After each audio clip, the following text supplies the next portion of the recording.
A millionaire CEO thought he had everything, until three identical little boys asked his business partner for spare change, and were kicked out like trash. That moment changed everything. Nathan Rivers was the kind of man people rarely said no to. He was a self-made millionaire, the CEO of a booming real estate empire that spanned both coasts, and his name was whispered in boardrooms and magazine covers alike with a mixture of awe and quiet resentment. He had charm, power, discipline, and a stare that could silence a room. On the surface, he had it all. And yet, anyone who truly knew him, if such a person still existed, would have said the same thing: Nathan Rivers felt nothing. Not anymore. Whatever had once softened him had been buried under years of deals, contracts, losses, and an armor of calculated detachment. He moved through the world like a man with no past and no particular interest in a future beyond his profit margin. That afternoon was like countless others. He was seated at a private table on the shaded terrace of one of his boutique hotels in Miami, sipping a chilled glass of Sauvignon Blanc and discussing an upcoming international development project with his longtime business partner, Garrett Vale. The sky was cloudless, the ocean glittered just beyond the promenade, and expensive perfume drifted past with every passing guest. Nathan leaned back in his chair, clean-shaven and composed, dressed in a pale linen suit tailored to perfection. His dark hair was swept back, not a strand out of place, and behind his sunglasses, his sharp blue eyes watched the world with disinterest. Garrett, meanwhile, was loudly dissecting their next acquisition target, gesturing with one hand and checking his phone with the other. Then, out of nowhere, three small voices interrupted the illusion of serenity. Nathan looked up, slightly annoyed, to see three boys standing in front of their table. They looked around 6 years old, nearly identical, with tousled blonde hair and striking blue eyes that mirrored his own so precisely it made his chest tighten for a moment, though he couldn't explain why. Their clothes were worn and too big, like they had been handed down through too many siblings. One of the boys, the tallest by just an inch or two, stepped forward and said softly, "Excuse me, do you have anything to spare? Our mom is really sick. We just need a little money." Garrett's reaction was instant and brutal. He stood up, pointed sharply down the terrace, and said, "Go on, get out of here. This isn't the place for beggars." The words cut through the afternoon air like a slap. The boys didn't cry. They didn't argue. The taller one simply lowered his eyes and took his brothers by the hand. As they turned to leave, Nathan felt something unexpected unfold inside him. A kind of static, a hum just beneath his ribs. He watched them walk away, their shoulders stiff with the effort of not appearing hurt or embarrassed, and for the first time in as long as he could remember, he couldn't stay seated. "Sit down," he told Garrett quietly, without looking at him. Then he stood up, dropped a crisp bill on the table, and followed the boys. He didn't have a plan. He didn't know what he would say. All he knew was that those three small faces had shaken something loose in him that had been locked away for years. Something that didn't care about spreadsheets or quarterly returns or the next luxury development in Dubai. Something that felt an awful lot like conscience. Nathan caught up with the boys just as they were turning a corner off the promenade, their small hands still linked tightly together. They hadn't run, they walked with the kind of quiet dignity that unsettled him more than if they'd burst into tears or bolted into traffic. He slowed his pace as he approached, not wanting to frighten them, suddenly aware of how tall he must seem, how sharply dressed, how far removed he looked from their world.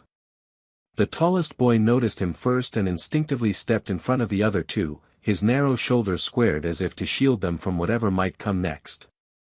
"I'm not here to yell," Nathan said, his voice calmer than he felt. "I just want to talk." The boy didn't answer right away. His eyes, almost unnervingly steady for a child so young, studied Nathan as if trying to measure his sincerity. Finally, he gave a small nod. Nathan crouched down to their level, resting his forearms on his knees, and for the first time saw clearly just how thin they were, knees poking through fabric, shoes too tight or too loose, fingernails lined with dirt. But their faces were clean, and their hair, though messy, looked like someone had tried to comb it that morning. These weren't children used to being on the streets. They were children who'd been forced there by something recent, something urgent. "My name is Nathan," he said. "I don't want anything from you. I just want to know if you're okay." The tallest one answered. "I'm Lucas. This is Liam. That's Logan." He didn't mention their last name. He didn't have to. Nathan nodded, careful not to react too strongly to the names, though something about them sank into his chest like a weight. "You said your mom is sick." Lucas gave a short nod. "She hasn't gotten out of bed for 2 days. We tried calling the number on the paper she gave us, but no one picked up. We didn't know what else to do." "Do you have other family?" "No," Lucas said simply. "Just her. And us."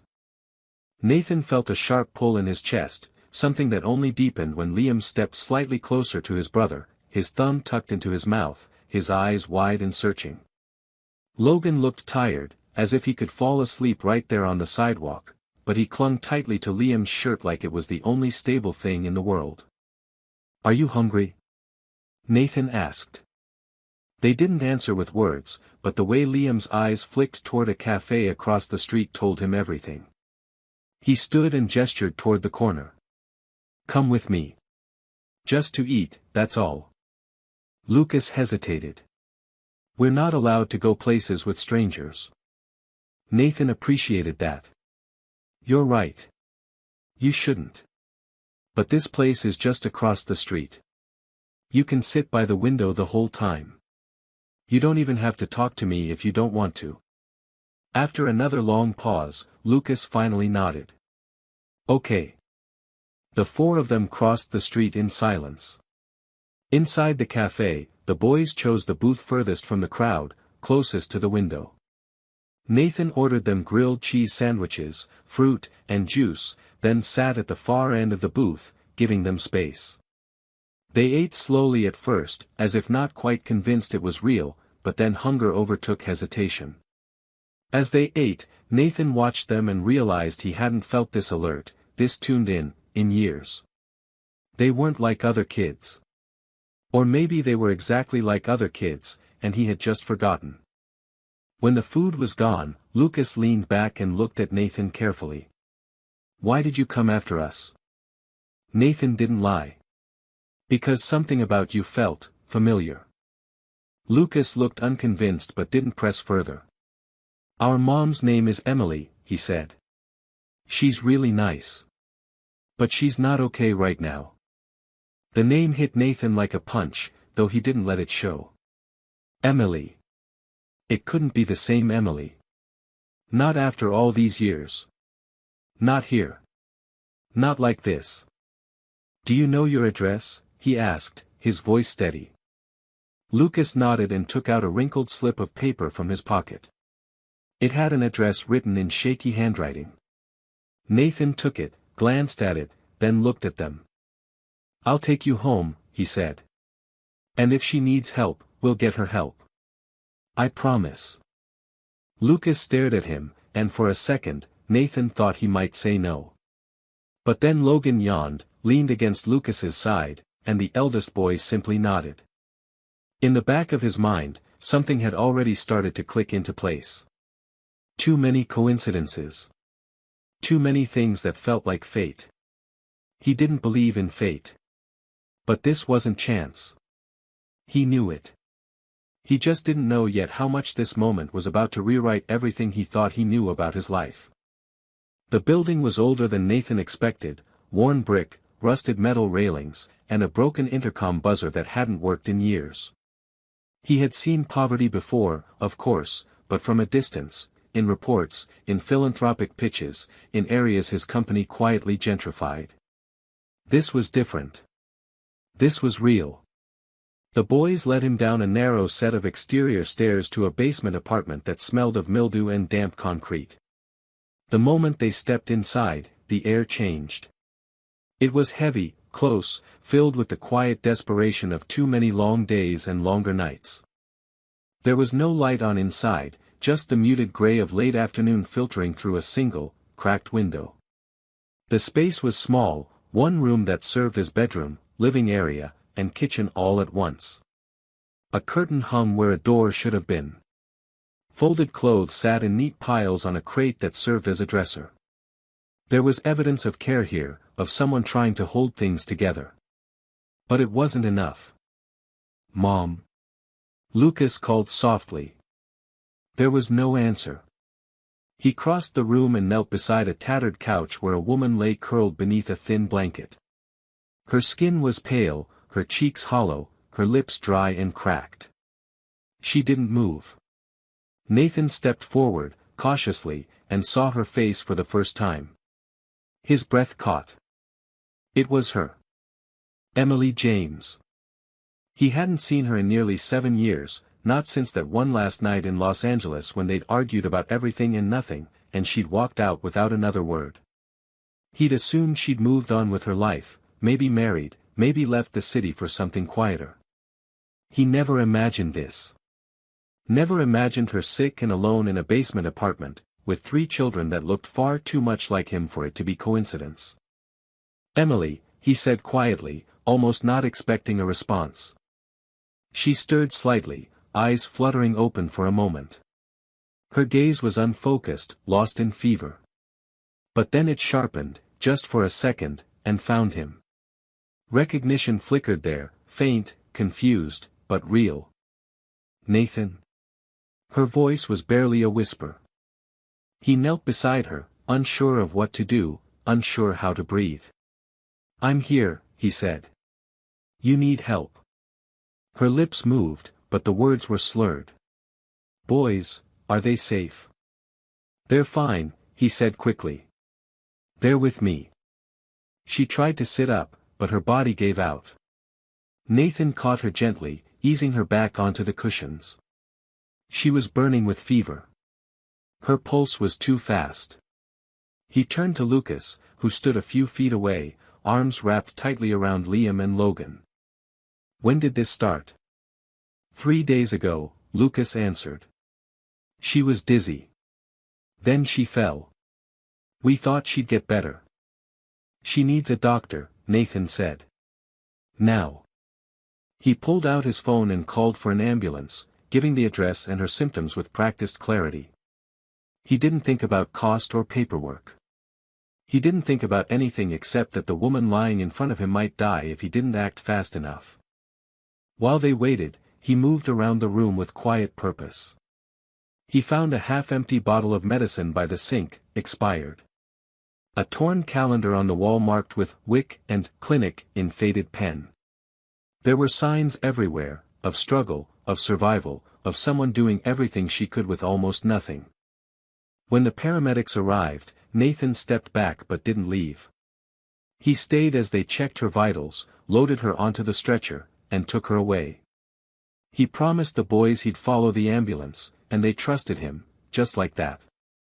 It stunned him, how easily they reached for his hands, how naturally they stayed close to him in the hospital waiting room later that night. Hours passed. A doctor finally came out to tell him that Emily was stable, but severely dehydrated and malnourished, with an untreated infection that had nearly gone septic. Another day, and she might not have made it. Nathan thanked the doctor, but the words tasted dry. What he really wanted to do was scream, to rage at himself for not knowing, for not looking, for not being there. But there would be time for that later. That night, back at his penthouse, the 3 boys fell asleep in the guest room, curled up close to each other, still too quiet for children their age. Nathan sat in his living room, the city skyline blinking beyond the glass, and tried to process the truth. Emily had never told him. Never reached out. And yet, the resemblance was undeniable. The timing, the names, the eyes, they were his sons. And he had no idea what to do next. Nathan barely slept that night. Every time he closed his eyes, he saw Emily's pale face on that worn-out couch, the way her lips barely moved when she asked if the boys were safe. The sterile lights of the hospital, the weight of the doctor's words, the sound of the boys' small feet echoing in his hallway, they repeated in his mind like a film reel he couldn't pause. At dawn, he found himself standing at the edge of the guest room doorway, watching the three boys sleep. Lucas had taken the middle, as if instinctively shielding the other two. Liam clutched a blanket in his fist, and Logan, the smallest, had turned sideways in his sleep and was pressed up against his brother's side. They looked peaceful now, but even in rest, Nathan could sense the strain beneath their stillness. These were children who had learned too early not to ask for too much. Later that morning, he made a call to a private clinic for a DNA test. It felt almost clinical, necessary, yes, but still cold. And yet, it was the only way to confirm what his heart had already begun to suspect. The weight was unbearable. In the meantime, Nathan tried to function. He made them breakfast, or rather attempted to: burnt toast, cold eggs, juice poured too full. The boys didn't complain. They ate with quiet gratitude that twisted something sharp in his gut. They didn't ask to go home. They didn't cry for their mother. Instead, they followed him from room to room with quiet curiosity, asking only small questions: where the bathroom was, if they could watch cartoons, if the beds were always this soft. Over the next few days, Nathan's entire life shrank to the size of their needs. He took emergency calls from investors while Liam tugged at his sleeve and asked what preferred stock meant. He stepped out of meetings to read bedtime stories and answered emails with Logan asleep in his lap. The penthouse transformed: couch cushions became forts, conference tables became puzzle stations, and the silence he had once cherished was replaced with laughter, shouting, and sometimes crying. Nathan was exhausted, but he had never felt more awake. When the DNA results arrived, he sat down alone in his study to open the envelope. He didn't need it anymore. He already knew. But seeing the words on paper, biological father, 99.99% match, hit him with a finality that no intuition could match. His hand trembled slightly as he set the paper down. There it was. Undeniable. The three boys asleep down the hall were his sons. Not maybe. Not possibly. His. He thought he might cry. But instead, a strange calm settled over him, the kind that comes when a storm ends and all that's left is the wreckage, and the chance to rebuild. For a long time, he just sat there, the silence pressing against his thoughts. He thought about Emily, about the way she used to laugh with her whole body, how fiercely she had once believed in him. He thought about how he had thrown it all away for ambition. He hadn't even known she was pregnant. And now, after all those years, she had ended up half-conscious in a basement apartment, and their sons had come to him not because they knew him, but because they had nowhere else to go. Later that evening, as he tucked them into bed, Logan asked, "Are we staying here again?" Nathan nodded, unable to find his voice. Liam yawned and said, "Your house is big. We don't need that many rooms." And then Lucas, quiet as ever, met his gaze and asked, "Are you our dad now?" The question stopped him cold. There were so many ways he could have answered it. But none of them felt right. So he sat on the edge of the bed, rested a hand on Lucas's shoulder, and said simply, "I was always supposed to be." And for the first time, Lucas smiled. The official decision came faster than Nathan anticipated. The hospital social worker, a woman named Dana with tired eyes but a kind voice, scheduled a meeting with him just 5 days after Emily was admitted. She thanked him for stepping in, said the boys had been remarkably calm and well-adjusted considering the circumstances, and then handed him a stack of paperwork. Guardianship. Temporary at first, pending full evaluation. Standard protocol. Still, the words caught in Nathan's throat as he read them. He wasn't being asked to babysit anymore. This was a choice. A responsibility. A line drawn in permanent ink. He signed without hesitation, though his heart pounded the entire time. Once the pen lifted from the paper, everything shifted. There would be no going back to his old life. No quiet weekends. No endless workdays. No polite excuses. From this point forward, 3 little boys, 3 actual human lives, would look to him for stability, protection, love. He wasn't sure he had any of those things to give. But he had already given them everything he had without realizing it, his attention, his time, his heart. That afternoon, he visited Emily in the hospital.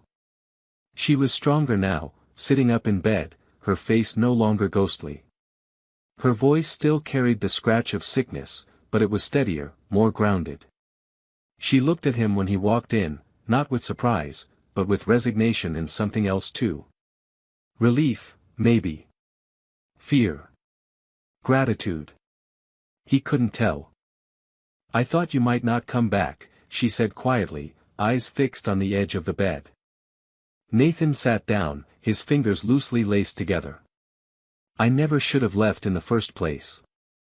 Emily gave a tired smile, one that didn't reach her eyes. "That's not how I remember it. You chose your world. I just stepped out of it." He didn't argue. Because she was right. He had chosen ambition, control, distance. And now the consequences of that choice sat at home playing with Legos in a penthouse that used to echo with silence. "They're amazing," he said instead. "All 3 of them." "They're tough," she replied. "They had to be."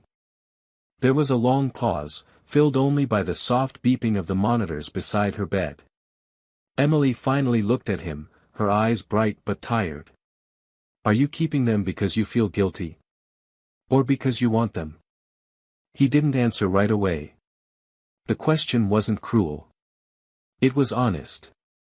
She had every right to ask. He leaned forward slightly, elbows on his knees, and looked her in the eyes. "I didn't even know they existed a week ago," he said. "And now I can't imagine life without them. It's not about guilt. It's about belonging. They're mine. They feel like mine. I want to do this. Even if I'm terrible at it. Even if I screw it all up." Emily's lips trembled, just slightly. She didn't cry. She simply nodded and whispered, "Good. Because I can't. Not yet. I'm not ready to be their mother again." Nathan didn't try to convince her otherwise. He understood. Healing takes more than medicine. It takes space, safety, time. He reached for her hand, held it gently, and for the first time in years, there was no anger between them. Just the weight of all they had lost, and maybe a sliver of what they could still build.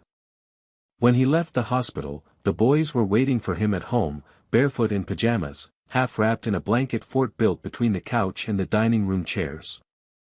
Liam had fallen asleep inside with a toy dragon tucked under his chin. Logan was drawing on the kitchen tiles with washable markers. Lucas stood guard, protective and serious, as always. When Nathan walked in, Lucas simply asked, "How is she?" "She's better," Nathan said. "She needs time. But she's going to be okay." Lucas didn't smile, but he nodded, and for a moment, that was more than enough. Later that night, after the dishes were cleared and the chaos had quieted, Nathan stood in the doorway of their room. He watched the 3 of them sleep again, now in matching pajamas someone from the staff had picked out, their faces soft with exhaustion. And he realized something: this was no longer a temporary arrangement. These boys weren't guests. They weren't his duty. They were home. And he would never let them go. Nathan's life transformed in ways he couldn't have predicted. Every day brought new, unexpected challenges. The penthouse, once a shrine to silence and sleek modernism, had become a chaotic, living organism. Toys were scattered across designer rugs. The kitchen counters were lined with cereal boxes, juice cartons, and snack wrappers. The marble floor echoed not with the sound of imported leather shoes but with bare feet and laughter, sometimes followed by tears and shouts of, "He started it." Nathan, who had once negotiated billion-dollar deals without flinching, now found himself crouched in the hallway trying to mediate a standoff over a broken crayon. Some days, he questioned everything. He questioned if he was good enough, if he had already failed them in ways he couldn't see. He worried about the damage done before he arrived. Nights they went to bed hungry, mornings they woke up alone. But more often than not, those doubts were silenced by small moments. Logan running to him with outstretched arms just because. Liam proudly showing him a drawing of Dad that looked more like a spaghetti monster in a tie. Lucas quietly setting aside the last piece of pizza for one of his brothers. These weren't grand victories, but they were signs. The boys were beginning to trust that this life might last. That this new version of family was real. Work didn't disappear, of course. The board still expected him to lead, investors still needed reassurance, and projects didn't pause just because Nathan Rivers was braiding hair and cleaning glitter off his conference table. He learned to delegate more, hired a chief of operations he trusted, and slowly let go of the idea that his worth depended on being everywhere at once. For the first time, he began to build his schedule around school pickups and bedtime stories, not closing bells and quarterly reports. Not everyone approved.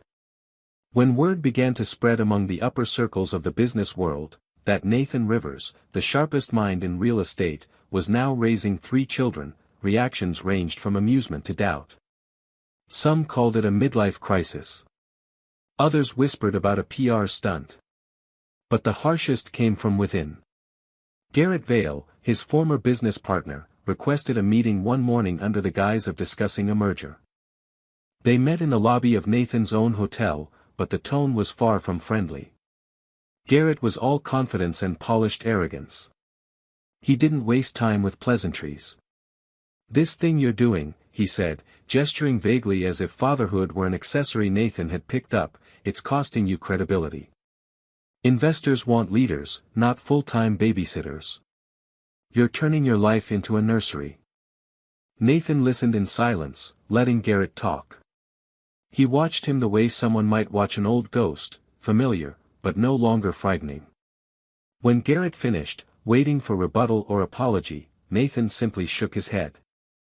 "You don't get it," he said quietly. "You've never gotten it. This isn't a detour. It's the first real thing I've ever done." Garrett rolled his eyes. "You're emotional. This will wear off." "No," Nathan said, his voice steady. "This is who I am now. And if that makes some people nervous, they can walk." Later that day, Nathan formally dissolved their partnership. It cost him more than he wanted to admit: contracts, networks, investors. But he didn't hesitate.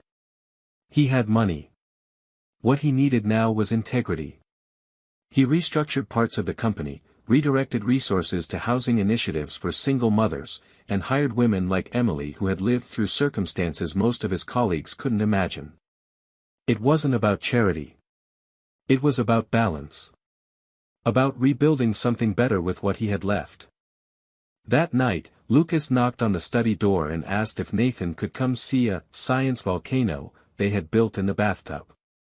Liam and Logan were already in their pajamas, holding spoons as if they were lab equipment. Nathan smiled, followed them into the bathroom, and knelt on the tile to help with the baking soda. As the foam erupted over the sides of the toy mountain, the boys shouted and laughed, and Nathan felt something crack open inside him, a joy so pure it felt almost undeserved.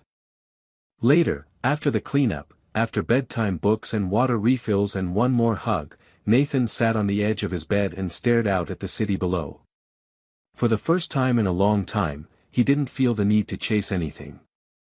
He wasn't running from regret. He wasn't trying to outpace failure. He was simply here. And that, he realized, was more than enough. Emily's recovery was slow and uncertain at first. The doctors were cautiously optimistic, but her body had taken a brutal toll from the weeks of neglect and untreated illness. The infection had cleared, but fatigue clung to her like fog, and even simple tasks, brushing her hair, sitting upright for more than 20 minutes, left her winded. Still, each day brought a little more strength. Nathan visited her often, never pushing, never asking more than she was ready to give. He would sit by her bedside, sometimes in silence, sometimes reading aloud updates from the boys, or just letting her watch him without pressure. There were moments when she'd look at him and he'd see the flicker of the woman he used to know, the stubborn spark, the humor she kept buried beneath the exhaustion. But there was caution too. And a deep, aching grief in her eyes that told him she didn't know if she would ever fully return. 3 weeks passed before she finally asked about the boys in more detail. Until then, it had always been surface level: are they eating, are they safe, are they sleeping? But on that day, she looked at him across the hospital room, her face pale but focused, and asked, "Do they smile when they wake up?" The question hit Nathan harder than he expected. He nodded. "Sometimes. Logan always does. Lucas pretends he doesn't, but I've seen him peek out from under the blanket with a grin when he thinks no one's looking. And Liam, he talks in his sleep. Says the funniest things. This morning he dreamed he was riding a llama made of jelly beans." Emily laughed softly, and for the first time, it sounded real. It cracked something open between them. They talked for longer that day, more than they had in years. She asked what bedtime was like, what they fought about, what foods they refused.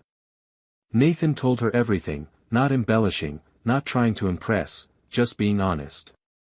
He told her how Lucas guarded the other two like a miniature adult, how Logan sometimes got sad at night but wouldn't say why, and how Liam had started calling Nathan "Dad," without ceremony, like it was the most natural word in the world. He told her how scared he was. How much he wanted to get it right. How much he already loved them. Emily listened quietly, then said, "You're doing better than I ever did. I was just surviving."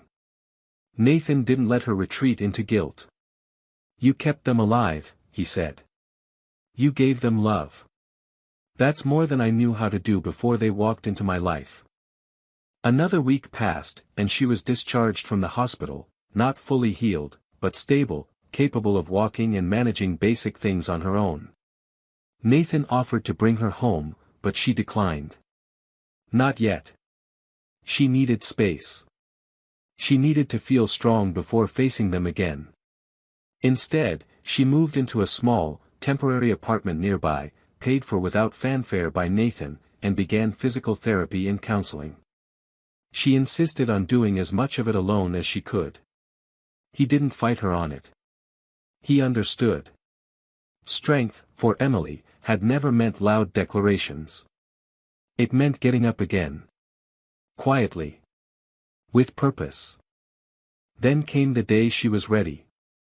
It was early spring, the air warm and full of birdsong. The boys were playing in the schoolyard after class, under the supervision of one of Nathan's staff, while he stood nearby watching from a bench, sipping lukewarm coffee. He hadn't told them she was coming.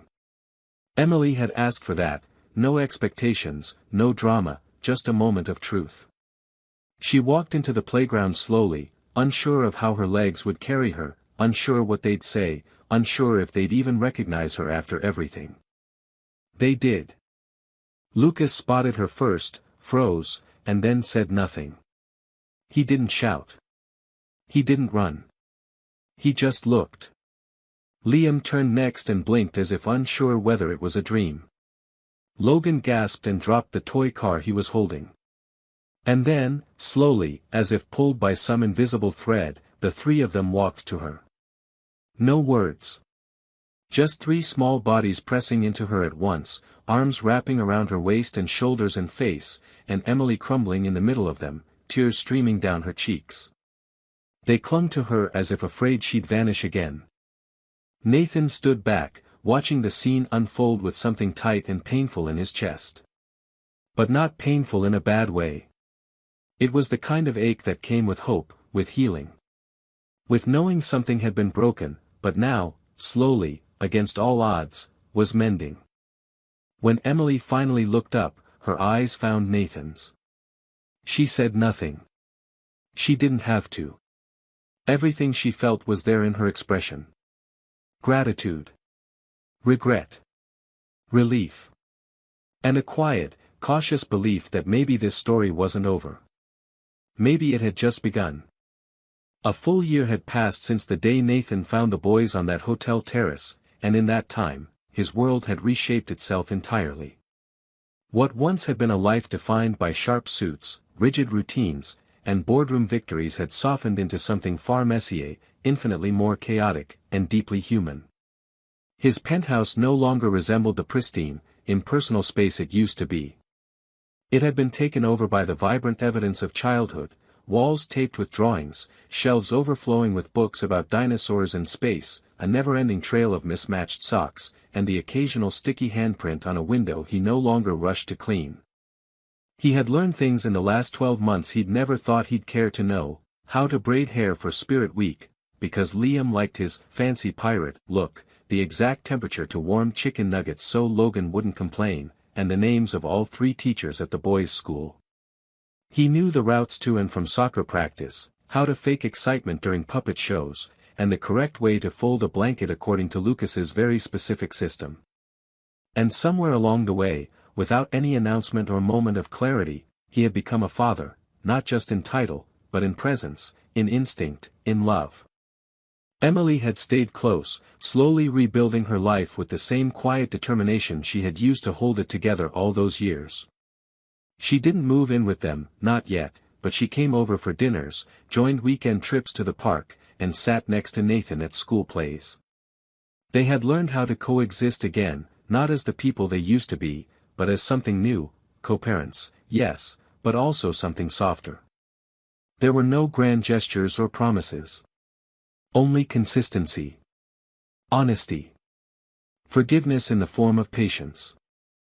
On one sunny afternoon, as spring settled into full bloom, Nathan found himself sitting beside Emily on a bench in the park. The boys were running in chaotic circles around a flock of confused pigeons, their laughter carrying over the breeze like music. Emily leaned back against the bench, her face turned toward the sun, her eyes closed. Nathan watched her for a moment, then turned his gaze toward the boys. "They're different now," she said, without opening her eyes. "Happier. Lighter." "They are," he agreed. "So am I." She looked at him then, her eyes clear and steady. "You did this, Nathan. You gave them something I couldn't anymore."